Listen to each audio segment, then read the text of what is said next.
Well, welcome back to another episode of Not Done. I'm Sloan Dean, and today my guest is Harman Singh Narula, excuse me on that, co-founder and CEO of Canary Technologies. Canary is an award-winning guest tech platform. They're in over 20,000 hotels now. Wow, I did not know that. From Marriott to Four Seasons, and they're leading the charge on the AI side. That's probably why you've heard of them. Harman co-founded the business in 2018 alongside his college and childhood friend, SJ, and Canary has just raised am I reading this right? $80 million in their Series D in June 2025 at a $600 million valuation. Wow.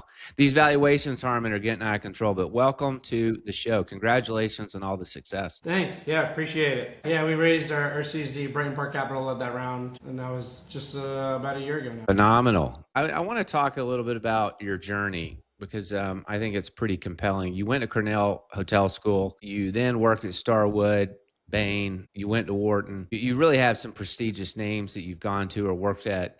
What made you decide to start a software company? What was the catalyst for Canary? Yeah, I mean, like for me, I think I always knew I wanted to be an entrepreneur. I enjoy the building. I think like the concept of creating something from nothing is like pretty magical. You want to make an impact. You want to create value in the world, and I think technology was the most scalable way to do that. I don't think I entered it with like I had to be a technology entrepreneur, but of all the things that I looked at or the different pathways that I found myself going, it was probably the one that like I found most intriguing, stimulating. So that's how I ended up finding myself. It was a little bit serendipitous how me and my co-founder is a childhood friend that I started the business with, and so it was kind of serendipitous in terms of how we found our way to starting Canary. We officially launched the business in 2018. I think it was in 2017. We had left our jobs and started kind of puttering around, and then we launched Canary in 2018. Yeah. So step us back. We're almost a decade, so we're 8-9 years in. What was your first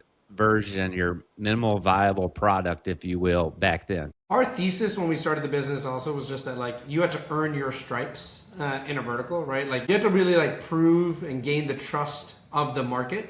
And so for us, when we looked at the market, it was, hey, we had this like broader thesis around the tech stack moving towards being guest facing and so forth. But more importantly, it was, hey, like let's go find a specific workflow that hoteliers need help with, right? There's some pain around some of the workflows that they have where, it's on the guest side, on the staff side. And so the first thing that we launched was this thing called digital authorizations, which I know you're obviously very familiar with. I was a client of yours at Remington. Exactly. And so it literally, we got rid of the old school paper credit card authorization forms. We digitized that experience. And so that was like the initial workflow that we were like, hey, we can solve this. We can make this a lot better for the hoteliers. We can make this a lot better for the guests. And then obviously, grew from there and so forth. And now are the leader in the guest management system space. Well, I definitely want to talk about the product side, et cetera. But before that, then you went through Y Combinator, which a lot of folks know about, and probably the world's most famous accelerator program. What was that experience like? How did Y Combinator help you think about evolving, the business, particularly with you being so focused on hospitality, which sometimes doesn't get enough attention? Yeah, I think the number of hospitality-related companies that like YC has funded, you can probably count on a hand. It was a pretty, going through YC was a pretty unique experience. It was really great for us. I think the most important part of YC in terms of like why also, like I look back on that time as being pretty critical for Canary and just generally also as an entrepreneur. It's like you're just surrounded by a lot of like-minded folks like yourselves, right? There's kind of a unique set of characteristics that I think go into people deciding to do that. And then there's just a ton of folks that are super ambitious. So there's like all this like kind of like optimism and ambition in the room. And so being surrounded by a group like that, I think was pretty fantastic. Yeah, you fast forward and now you're in over 20,000 hotels in over 100 countries. I think you do business with most of the major brands now. How did you go from zero, not only from zero to one, but zero? I think that's what a lot of people see themselves as an entrepreneur, right? They just don't know where to start. And then once they start, it's like, how do you then manage through all the different scaling the business?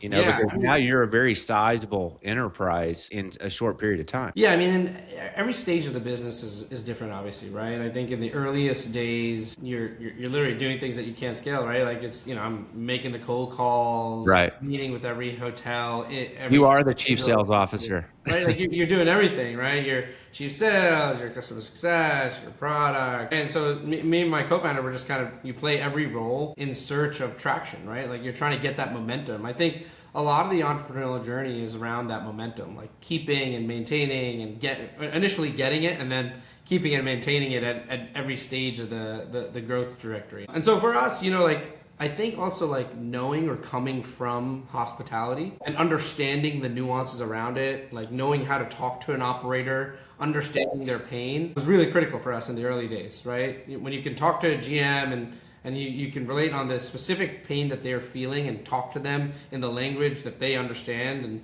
And I think that it gets you some trust with them as well, right? Like where they're saying, hey, like this person is a hotelier. It feels like they know what they're talking about. And B, you can also solve like very nuanced problems that they're actually facing, like things that are buried, like what's actually the root of the issue that they're facing. So I think that was pretty instrumental in helping us kind of get that over that first 0 to 1 phase. What part of the business have you enjoyed the most? There's all types of things you've had to do: product development, sales, fundraising, scaling a team. If you had to zero in on one thing, what do you enjoy the most? I think for me, it's like I've enjoyed different pieces of it at different times. I think like when we were first starting to scale the team, like that's super exciting. And even now, like you get to see some of the folks that have been here for years and like the trajectory and the growth curve that they have been on. That's really cool. If you think about someone that's been here for 5, 6, 7, 8 years, like they had to have at least tried to match that growth trajectory, right? And so like that acceleration that I think I've had the opportunity to get to see folks, and for myself too, right? Like I'm included in that group of folks where you've had to probably accelerate at a rate that might not be conventional or is not kind of what's normally expected. So I think that's been really cool. I really enjoy, like, I spend a lot of time with customers, and whether that's like our enterprise folks or, independent hotels or some of the mid-market brands, like, I spend a decent amount of time, like a good portion of my time with customers. And I think I get a lot of energy out of that. One is like, I enjoy talking about like what we're doing and how we're trying to help our customers. And then on the flip side of that is like, I think it's like constant learning. Like I'm hearing folks like yourself tell me about what's going on in their properties and like where they're seeing headwinds or things that would be helpful for them. And so that's the other piece that I probably enjoy the most is just like being out in the market and like talking to customers is probably one of the pieces that's been the best. Now, when you started the business, guest management system was not really a category. You were, if not the one of the companies that helped create that. Where are we on the technology adoption curve? Yeah, I shy away from ever saying we created the category because I think that's pretty lofty. But You helped shape I it. appreciate it. You Yeah, helped shape it at least. I think objectively we certainly were one of the pioneers in that space. I think we've definitely been strong advocates of it. Our thesis was just that like the tech stack was going to become more guest facing. This is the layer of interaction that occurs between a hotel and their guest, their consumer, right? So we strongly believed that there was going to be more technology enabling those interactions. That was kind of like the underlying piece.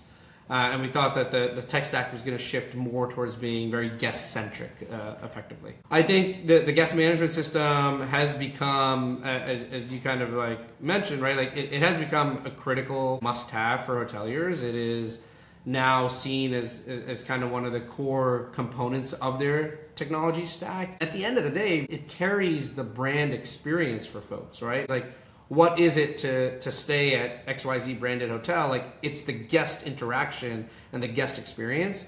And a lot of that now is happening digitally. At the end of the day, we're still an industry of atoms. Like, people are still walking into a building. There's going to be a roof over their head. There's going to be a bed. And so that drives a lot of guest experience, of course. Don't get me wrong. But all the interactions that are occurring with the guest, that effectively is the brand. That is what the guest views as the brand. When it comes to like the adoption curve, I would say like from our vantage point, we still think it's pretty early, frankly, right? We think like We probably have left kind of the early adopters. If you're to like kind of plot it out, right? Like we've probably left early adopters. We're probably in early majority, late majority. Some folks are starting to wonder, like, am I a laggard? Right. So I think we're entering the meatiest part of the technology adoption curve when it comes to the guest management system. You guys have multiple products. If I'm a GM of a 200-300 room hotel listing in, shying away from making this a commercial about Canary, but what does Canary do for the GM? What does the guest see? Like, step me through like your kind of product map to help the listeners better understand. The way to think about Canary, like we are the interaction layer between the hotel and the guest, right? I tend to tell folks like, no matter what hotel you are in the world, or whatever property you're in the world, the guest journey is always made up of kind of three components. It's before a guest arrives onto your property, it's once a guest is actually there, and then it's once a guest leaves. So now, amongst those three kind of phases of the guest journey, you can think about all the different touch points that you're gonna have with the guest. So at the beginning, there's discovery and planning. So maybe the guest is going on your website, and maybe you have a web chat widget from Canary that is helping answer questions. Maybe they decide to use that AI chat to actually make a booking, or maybe they call in to the hotel to make a booking over the phone, which is still a very common thing. And maybe your AI voice from Canary picks up the call and actually takes the booking, right? As soon as they've now made a reservation, you can start to have them in some sort of cadence, right? Where you are sending them a confirmation, you are reaching out to them before they actually arrive, you're giving them the opportunity to let you know any sort of preferences that they might have, or if they want to do some upselling, maybe they want to add on things to their stay. All of that is happening autonomously via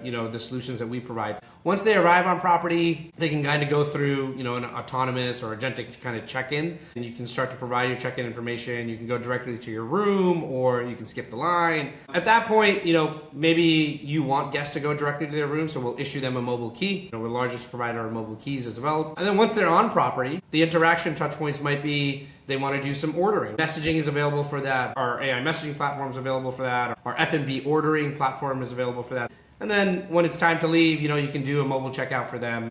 And then afterwards, maybe you want to send them some surveys, and maybe you want to continue to maintain that relationship directly with the customer to drive them direct. We'll help you with that as well. And so the solution set we provide is basically everything across all of those touch points, where the hotelier can kind of run that pretty autonomously now, where we provide the different modules, and the hotelier kind of gets to select what they need for their property. What if I am a portfolio of hotels and I have different tech stacks? I assume the technology is somewhat agnostic when it comes to PMS or CRS or other connective systems. Yeah, I mean, so this is a great point, right? A lot of portfolios, as they're on different tech stacks, they're on maybe different PMSs, and so like one of the things that we see. Yeah, I think at Remington we managed across 6 brand portfolios, and we probably operated 8 to 10 different PMSs across 150 hotels. Yeah, and so this is where also like Canary helps folks like that have a consistent layer, right? And so like regardless, so we have 100 plus integrations across all the kind of ecosystem players and so forth. And so now for a portfolio that says, hey, I want to drive more revenue to my properties, I want to have some, I want to have dynamic upselling that's occurring. Before and once the guest is actually on property, or I want messaging, that's something that folks have, or digital tipping, whatever it might be. And so we are kind of the consistent layer that can provide it across all the systems that they might be on. From the guest standpoint, that's also very helpful, especially for like a brand where it's like hotels can be on different PMSs. The guest at the end of the day doesn't really know that. But if the guest experience is different and you're staying at the same brand, there's a little bit of like inconsistency around that, right? Like if you're staying at, take your pick of brand, Westin one week and then a Westin the following week, and the guest experience from a technology perspective is a little bit different, then as a guest, you're kind of like, what's going on here, right? Right. So that like consistency is another thing that occurs with Canaries, that when we provide the guest management system, we can do it across all these different systems. Now, you just acquired OpenKey, which a company I'm very familiar with. Yeah. Tell us what your vision is for Mobile Key. Yeah, look, we already were in the mobile key space. We had a mobile key offering, and I think this was, for us, it was the opportunity to kind of expand our offering, right? Like expand the ecosystem connectivity that we had around mobile keys, and provide more robust options to hoteliers. There's a couple different pathways that we see room access going, right? There's, for folks that are very knee deep in this market, there's kind of the BLE solutions that are out there. There's the NFC solutions that are being talked about a decent amount. At the end of the day, I think like the goal is just to reduce the amount of friction for the guest. And some hotels have been able to nail what that looks like with the BLE experience and then kind of providing the key in their brand app. And in other places, it just hasn't been as reliable or consistent. And I think some folks are waiting for what that NFC experience is actually going to look like, because it doesn't require an app download. You can kind of just do it directly on your phone. With that said, I think like zooming out, just looking at it kind of high level, I think mobile key will be a key piece of the guest journey over kind of the next, decade of hospitality. It's interesting to say that out loud though, because, for those of us that have been in the industry for a long time, I think mobile key has been talked about for a long time. It's going to take time because there is, a lot of dollars and capex associated with hotels being ready, being able to do this from a hardware perspective. But over time, I think the market will move there. Why do you think that is? Because if you look at airlines, we're so used to now that everyone uses a digital. I don't interact with a human until I get to the gate. Yeah.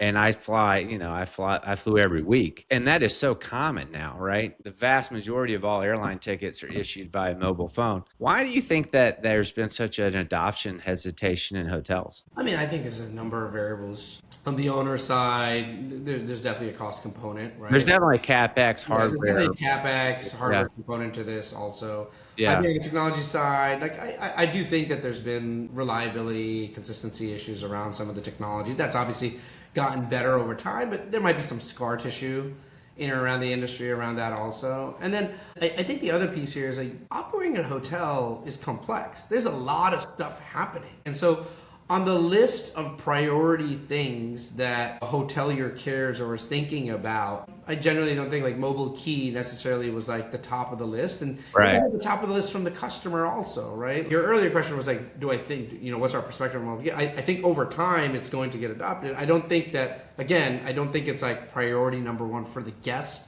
or for the hotelier, frankly. Over time, I do think the market will move in that direction, and we're seeing it, we see it. We want to make sure that we're servicing our customers fully, and so that's why that's a strong capability that we provide. Now, one of your your breakout products was digital tipping, and I know Aimbridge, the world's largest third-party hotel management company, just rolled that out. I'm curious, what is the early data showing on tipping behavior? How many people actually elect to use it? Do you have stats on how often a guest actually leaves a digital tip? I'm really curious about that. Yeah, we do. It's pretty cool to see, actually, right? It's a great engagement tool for hoteliers and retention tool, because I think it's an investment in people. There was a manager company that I had chatted with, and we had done a case study with, they had said, hey, we saw like turnover in our housekeeping team get reduced by like 50 or 75% or something. And, can you attribute that 100% to digital tipping? Likely not, but they cited it as one of the factors, right? When they're talking to their team, I think there's dual focus here. Folks are making more money. That's fantastic. And Right. I think it's also, they recognize that their owners and their manager company is investing in them, right? They're doing it for their benefit. We actually published a report a bit ago also in terms of just like a broad survey of hoteliers, guests. It was a pretty significant number of folks participated just in terms of like, what do you think about tipping? How do you think about tipping at hotels? And it's really interesting, right? Like we found that like 70% of folks say that they would like to tip, but at the same time, the majority of people didn't know that they could or should be tipping in a hotel. Yeah. Which is so interesting. I think it's one of those areas that, I think there's been this, tip proliferation in many markets that folks have talked about. I think that the biggest thing that we also hear is that like hoteliers see an increase in cash tips when they start doing digital tipping or providing awareness around digital. Interesting. It's an awareness thing, right? And so it's done really well. I think, hoteliers have seen phenomenal performance. Staff members really appreciate it. We've distributed millions of tips to housekeepers, which is really phenomenal to see because it's very impactful for individuals. If we look out 12, 24 months, what are some of the next big unlocks you guys are focused on? We've been investing very heavily into kind of what we view as like vertical agentic AI for the last few years now. And so we've launched some solutions, some agents in that space. We launched our recent agent studio, which I'm sure we'll chat a little bit about. Yeah, I want to talk about that. Yeah, absolutely. And so we've invested in our product roadmap is invested very heavily into what we believe will be kind of like the agentic experience at a hotel. Like what does that even mean? Like what does that what do those interactions look like and so forth? And so we've launched pieces of that already. We did the largest deployment of guest-facing AI in hospitality multiple times now the last couple of years with a few different brands. And so we're pretty focused in on making sure that we are bringing that technology to bear for our customers. And there's a number of solutions that are already in market, and we're investing pretty heavily in. Let's talk about AI because it is the soup du jour for sure. It's what's driving the S&P. I think the S&P, the Dow, the NASDAQ, we're recording on Friday, April 17th. They're at an all-time high. So everybody's feeling pretty good about life. I think there's expectations that hopefully some of the conflicts overseas will wind down. But AI Agent Studios, you announced this in March.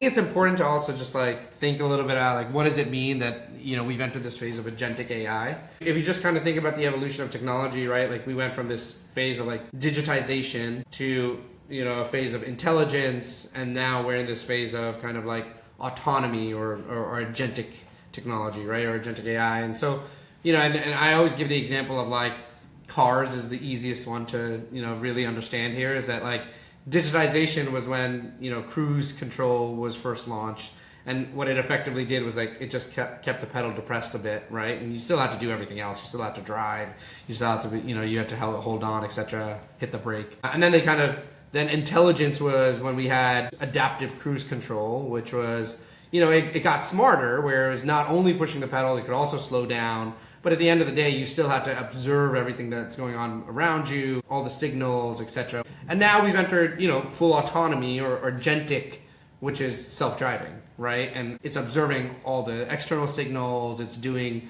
the pushing of the pedal. It's changing the lanes. And so a little kind of broadly in terms of defining the syntax, that is kind of the autonomous layer of technology where it's not only providing context, it's like fully executing end to end. So what's an agentic check-in mean? That agentic check-in means that you're able to go from reservation to in-room without any human in the loop. It allows folks to either start from a base of pre-built templates of agents. So we have a front desk agent, a concierge agent, or they can say, hey, I've got this like totally unique or nuanced kind of workflow that I'm trying to automate. What's important about all this is that like it's all the skills that an agent actually has.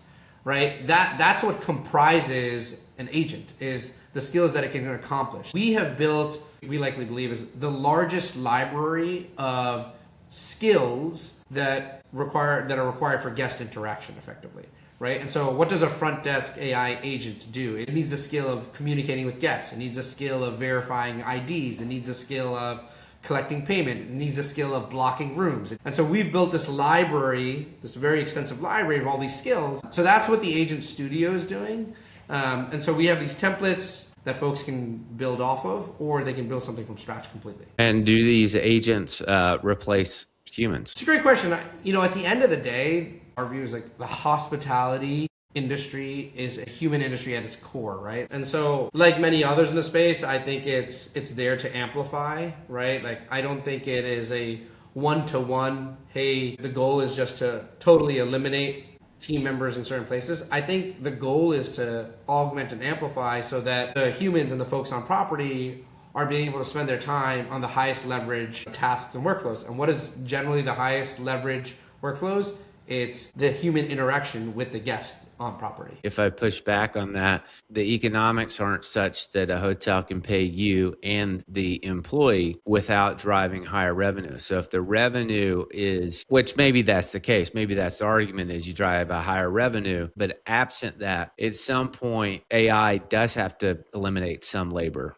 Right? Because, hotels can't effectively pay you and pay labor both. I think I think there's two pieces here. I think the roles will fundamentally change, right? The type of labor roles that currently occur on property will be different with AI and technology, and we're seeing that already. Like if you think about front desk agents today, the average check-in is taking whatever 11 to 12 minutes, right? And so they spend a lot of their time, and you can say 50 to 60% of a front desk agent's time during this shift is actually being allocated towards these administrative components of a check-in process. And so Yeah. if you were to remove that or significantly reduce the amount of time that they actually have to spend on that, now what can that front desk agent be doing? They can actually be greeting folks. They can be guiding folks around the property. The best hotels in the world are really good at this in terms of like they're educating and building awareness of all the additional services that they may be able to provide a guest. And so now that same individual is providing, their role has totally changed from this administrative person that's collecting information and putting it into a system to being a human greeter. And so that role has just changed. The front desk agent role has changed. I think the other piece here, you mentioned kind of, yes, the hoteliers will make more money, right? There's this revenue upside.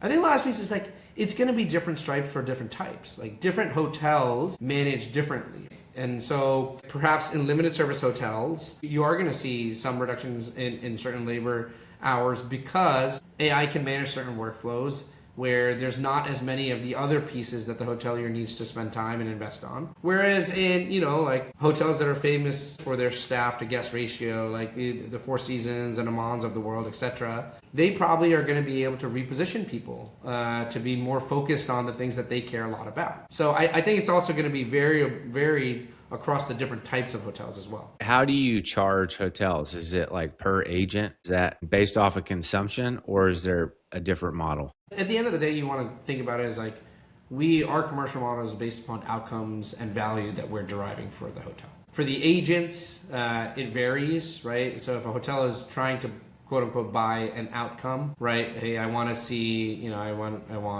to see a revenue uplift of X% or whatever it might be.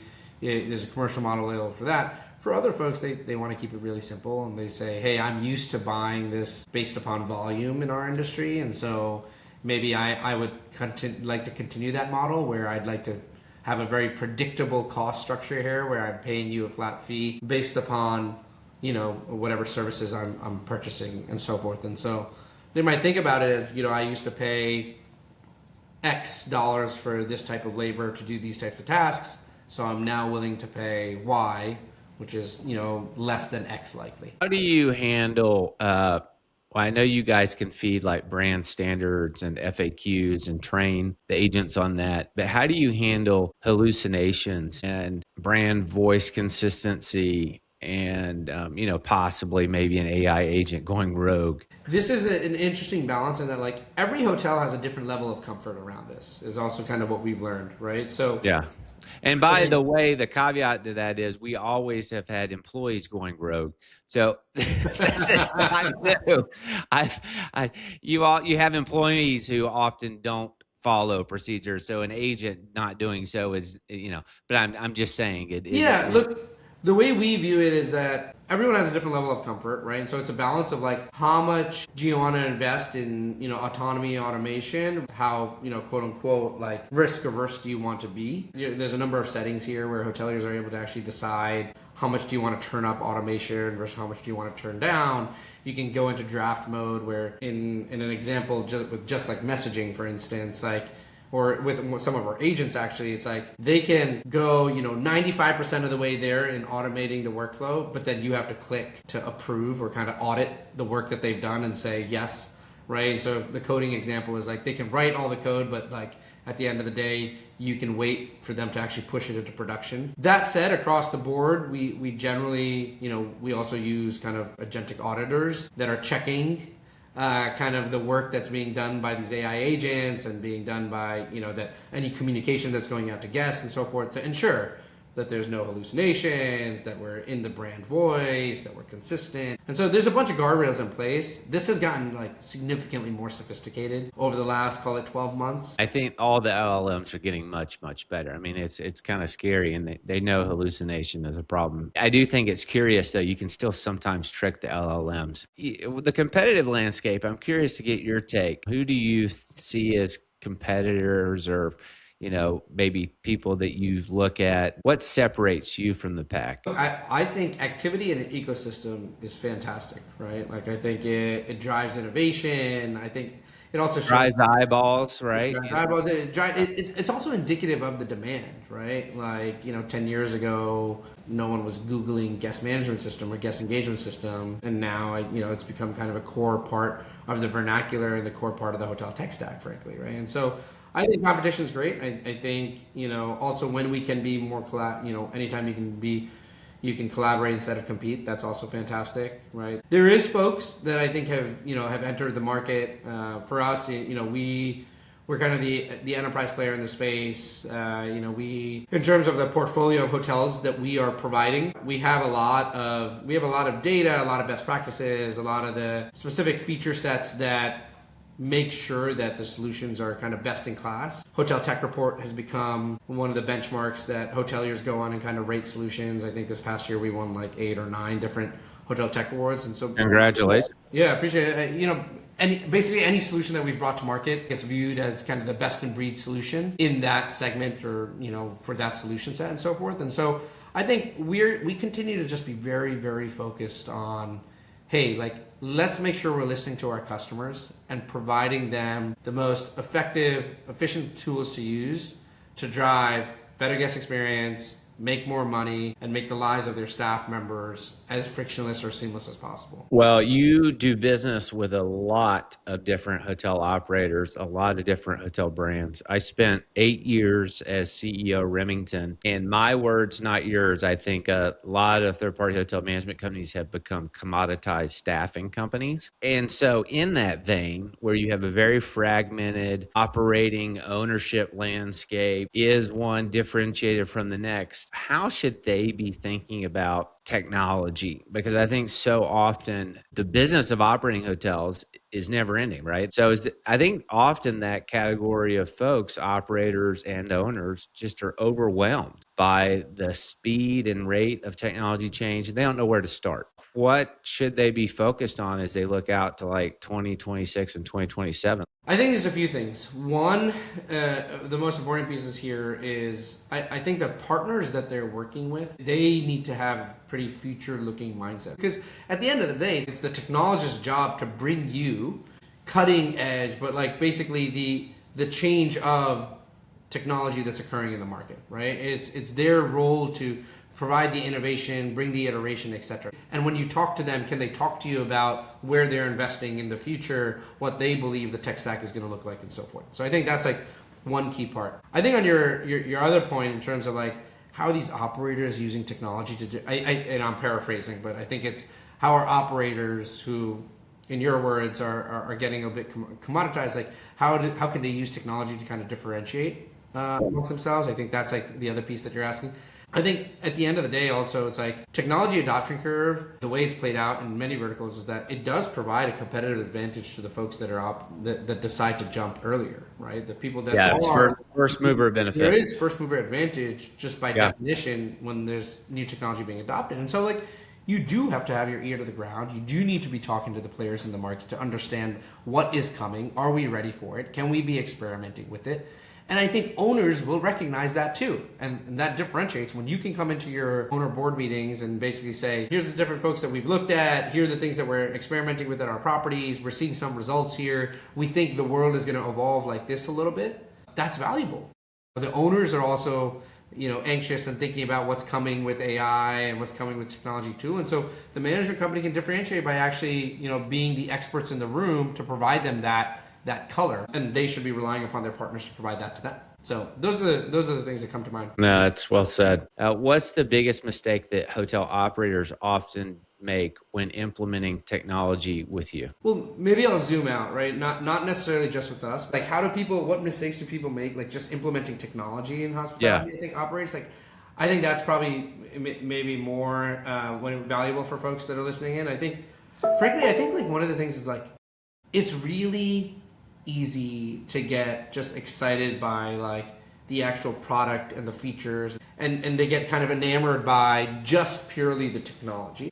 But I think something that operators kind of sometimes kind of let fall by the wayside is there's this execution layer that is involved with any time that you are implementing anything. And so you don't open a hotel without a task force. You already know, I need a task force GM, I need people that are going to be a part of the onboarding, the opening of the hotel. With technology, you kind of forget I have 130 hotels.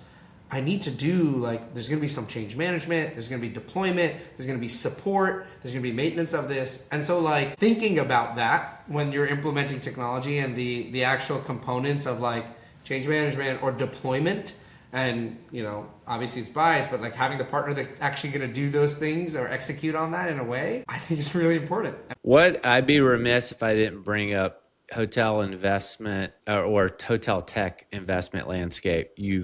I mentioned, I think earlier, Muse just raised a war chest of $300 million at a $2.5 billion valuation. You raised substantial 80 million last year at 600 million. We've had some really big raises that we've not historically seen, which I think is a great signal that we need more innovation in hotels, in hospitality, period. And having lived as an operator for years and years, I am glad to see that happening. I think it is much, much needed. What is your take on kind of the investment landscape and all of these, big raises that are happening on the tech side? What's your kind of objective step back, not just from the lens of Canary, but just overall your take on that? I think it's indicative of market demand, right? In order to be able to raise capital, you need to be able to show the growth trajectory, the demand in the market. There's a lot that goes into studying the market and taking a look at like where the puck is moving, what the end consumers are saying, how they're adopting technology and so forth. So I think it's pretty indicative of the demand that's occurring in the market. I would caveat it with, there's been some large capital raises across a few or a handful of companies. I think oftentimes how you see verticals play out is that there is there's a number of folks or a handful of folks that are able to continue at that pace of innovation and growth that is required to raise that type of capital and then provide those solutions to the market. Hospitality has been underserved from It absolutely has. I think there's a handful of ambitious companies that are saying, hey, like we can provide a lot of the change, we can provide a lot of the updated technology here around the ecosystem. Where do you see Canary going? What's your vision for you guys? I mean, you want to be a public company. What's the long-term vision for Canary? Yeah, for us, we are focused on making sure that we are providing hoteliers with best-in-class solutions to help them drive guest experience, make more money, reduce any sort of friction for their staff members, right? And run their at the end of the day, just run their hotel more effectively and more efficiently. We see a ton of running room for us in the market right now. We do believe that a lot of the workflows, they're going to become very agentic in nature. But man, if you kind of zoom out, like if you were to say, what percentage of hotels have adopted more modern hotel technology stacks, period, across the industry, I think you'd be hard pressed to find anyone that's going to tell you that that number is north of, call it, 15, 20, 30%. When do you think you do your next raise? Our raises, even our last raise, was opportunistic. We didn't go out to the market saying, hey, we need to raise capital at this point. It was our Series C. It was an insider round. Our inside investors came to us and said, hey, just given what we're seeing in the business, we'd love to put some additional dollars to work here and so forth. And so, we continue to take that viewpoint. We're not in need of capital. The business is run in a way that we could subsist on our own. We'll continue to invest pretty deeply when we think we can continue to pour more fuel on the investments that we're making. And right now, AI is a very, very big focus for us. Well, we've come to the point of the show I like to do rapid fire. No wrong or right answer here, but it's a nice way for us to glean some insights from you and a few fun questions along the way. Yeah. First one, who's the most impressive person you've met in your career and what did you learn from them? This is probably a very personal question for a lot of people. For me, I view this as, I'm very personal on this. Like, I'm the son of immigrants. And so, like, I grew up seeing my father came to the country. He had to re-educate himself, even though the education he already had. And so I just, like, put myself in his shoes. Imagine coming late 20s, early 30s to place where you barely know their language and you're kind of like establish yourself. And I feel like I've stood on the shoulders of giants. So I throw my dad out there for myself. Like, I've seen the hard work, the commitment. He cares about the work that he does. He cares about his work as his craft.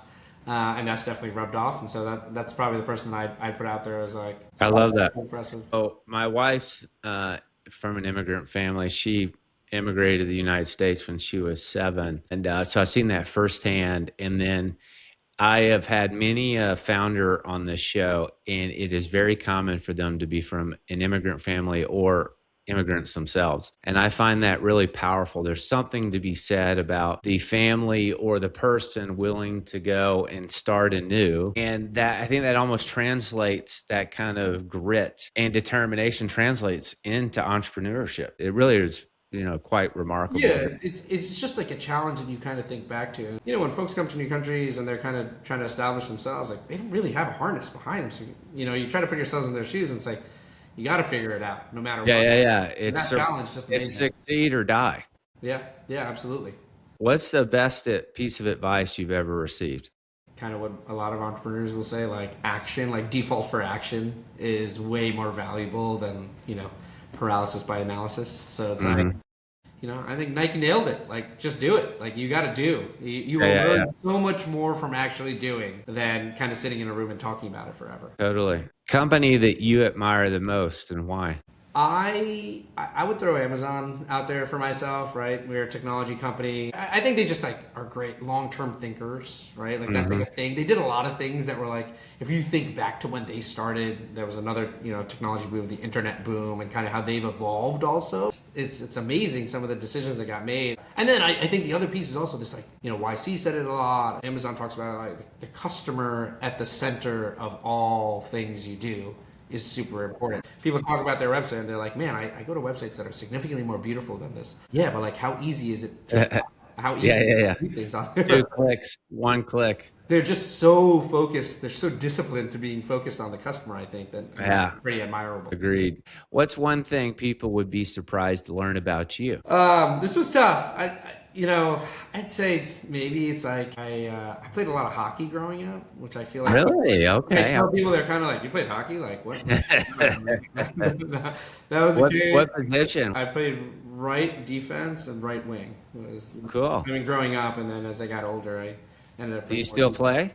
No, I haven't played. I played in business school. Wharton has like a little hockey league for MBAs, and so I played a bit down there. Well, Harman, thank you for being on today.